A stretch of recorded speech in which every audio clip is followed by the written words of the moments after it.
আসসালামু আলাইকুম। Barishal dot news থেকে রাত ৯টার শীর্ষ সংবাদে আমি ফারহানা করিম তুলি। প্রথমে সংবাদ শিরোনাম, পরে বিস্তারিত। বরিশালে বৃষ্টি হলে শ্রেণীকক্ষে জমে পানি, পাঠদান ব্যাহত। ভোলায় প্রেমিকের সঙ্গে পালানোর ১১ দিন পর তরুণীর লাশ উদ্ধার। টেস্ট ও টি-20 থেকে অবসরের ঘোষণা সাকিবের। বরিশালে দিনে দুপুরে শিক্ষিকার বাসায় চুরি। কবে প্রবীর সকল অনিয়মের বিচার হবে, যোগদান শেষে নতুন ডিসি। বিষখালী নদীতে বিলীন প্রায় মঠবাড়ি ইউনিয়ন মাধ্যমিক বিদ্যালয়। মঠবাড়িয়া গভীর রাতে জোরপূর্বক বসতবাড়ি দখলের চেষ্টা, দেশীয় অস্ত্র উদ্ধার। বাকেরগঞ্জে নবাগত জেলা প্রশাসকের মতবিনিময় সভা। এতক্ষণ শুনলেন সংবাদ শিরোনাম, এখন বিস্তারিত। বরিশালের মুলাদিতে বৃষ্টি হলেই চর ডিগ্রি সরকারি প্রাথমিক বিদ্যালয়ের শ্রেণীকক্ষে পানি পড়ে, এতে ব্যাহত হয় পাঠদান। আজ বুধবার সারা দিনের গড়ি গড়ি বৃষ্টিতে পাঠদান করতে পারেননি শিক্ষকেরা। শিক্ষার্থীদের বই, খাতা ও ব্যাগ ভিজে একাকার হয়ে গেছে। ভোলার চরফেশনে মেঘনা নদীর তীর থেকে জোসনা বেগম নামের এক তরুণীর মরদেহ উদ্ধার করেছে পুলিশ।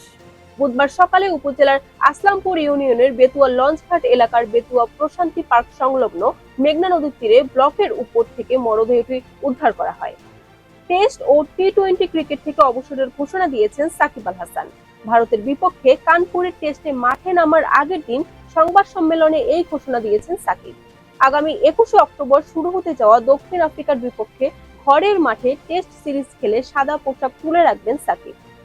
বরিশালের উজিরপুরে শিক্ষিকা ও অ্যাডভোকেট দম্পতির বাসায় চুরি হয়েছে। বুধবার সকাল ৯টার পর থেকে দুপুর ১টার মধ্যে যে কোনো সময় পৌর এলাকার ৪ নম্বর ওয়ার্ডের উজিরপুর বালিকা মাধ্যমিক বিদ্যালয়ের শিক্ষিকা নাদাইয়া সুলতানা লাভলি ও অ্যাডভোকেট আমির হোসেন মিয়ার দোতল ভবনে চুরি হয়। ২০০৯ থেকে ২০২৪ পর্যন্ত পটুয়াখালী বিজ্ঞান ও প্রযুক্তি বিশ্ববিদ্যালয়ে সংঘটিত সকল অনিয়ম তদন্তে কমিশন গঠন করে সরকারের নিকট জমা দেওয়ার প্রতিশ্রুতি দিয়েছেন নতুন উপাচার্য অধ্যক্ষ ডক্টর রফিকুল ইসলাম। বৃহস্পতিবার সকালে বিশ্ববিদ্যালয়ের যোগদান পরবর্তী সাংবাদিক সাথে আলাপকালে এই কথা বলেন। ঝালকাঠির রাজাপুর উপজেলার বিষখালী নদীতে আবারও ভাঙন দেখা দিয়েছে। ভাঙন আটকাতে ফেলা জিও ব্যাগ দেবে গিয়ে ঝুঁকিতে রয়েছে মঠবাড়ি ইউনিয়ন মাধ্যমিক বিদ্যালয়ের ভবন। এছাড়াও ভাঙনের কারণে একটি বাজারে বিভিন্ন দোকানপাট, বসতঘর এবং মসজিদ নিয়েও দুশ্চিন্তায় আছেন এলাকাবাসী।